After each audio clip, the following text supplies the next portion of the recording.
विविधतेत एकता आहे आमची शान, म्हणूनच आहे आमचा भारत देश महान, भारत देश महान. अध्यक्ष महोदय, उपस्थित पाहुणे, आदरणीय गुरुजन वर्ग आणि माझ्या बालमित्रांनो, मैत्रिणींनो, मी स्वरा रामराव सूर्यवंशी. व्यापारासाठी आलेल्या इंग्रजांनी भारतात सुमारे 150 वर्ष राज्य केले. 15 ऑगस्ट 1947 रोजी भारताला स्वातंत्र्य मिळाले. मित्रांनो, हे स्वातंत्र्य आपल्याला फुकट मिळाले नाही. त्यासाठी अनेक शूरवीरांनी आपल्या प्राणांचे बलिदान दिले.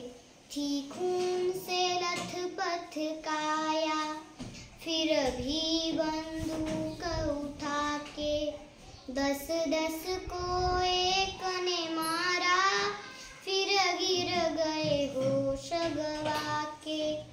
जब अंत समय आया तो कह गए कि अब मरते हैं, खुश रहना देश के प्यारों, अब हम तो सफर करते हैं.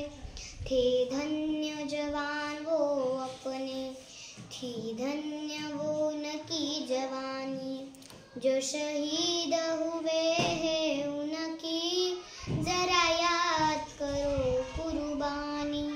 मित्रांनो, आजही आपले जवान रात्रंदिवस जागून आपल्या सीमेचं रक्षण करतात. प्रसंगी आपला प्राणही गमावतात. त्या शूर जवानांना मी नमन करते. मित्रांनो, आपला देश इंग्रजांच्या ताब्यात होता, पण शूद्र आणि स्त्रिया तर आपल्याच लोकांच्या गुलामगिरीत होते. शूद्रांना माणूस म्हणून जगण्याचा अधिकार नव्हता. विहिरीचे पाणी पिण्याचा, मंदिरात जाण्याचा किंवा शिक्षण घेण्याचा त्यांना कोणताच अधिकार नव्हता. मंदिरात गेले किंवा शाळेत गेले तर त्यांना फटके बसायचे, कानात गरम तेल ओतलं जायचं, माणूस असून जनावरांसारखी वागणूक त्यांना मिळायची. डॉक्टर बाबासाहेब आंबेडकरांनी शूद्रांसाठी संघर्ष केला. त्यांना विहिरीचे पाणी पिण्याचा, मंदिरात जाण्याचा किंवा शिक्षण घेण्याचा अधिकार डॉक्टर बाबासाहेब आंबेडकरांनी मिळवून दिला. स्त्रियांना कोणताच अधिकार नव्हता. चूल आणि मूल एवढेच तिचे विश्व होते आणि सतीप्रथा प्रचलित होती.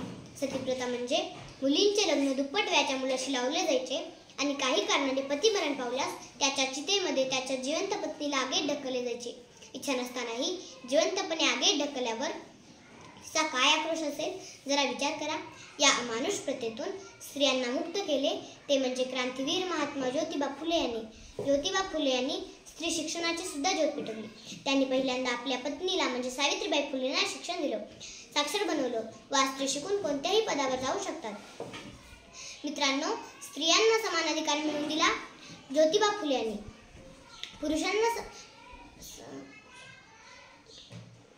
शूद्रांना समान अधिकार मिळवून दिला डॉक्टर बाबासाहेब आंबेडकरांनी. आणि या मराठ्यांना समान अधिकार मिळवून देण्यासाठी झगडत आहेत ते म्हणजे आपले मनोज जरांगे पाटील.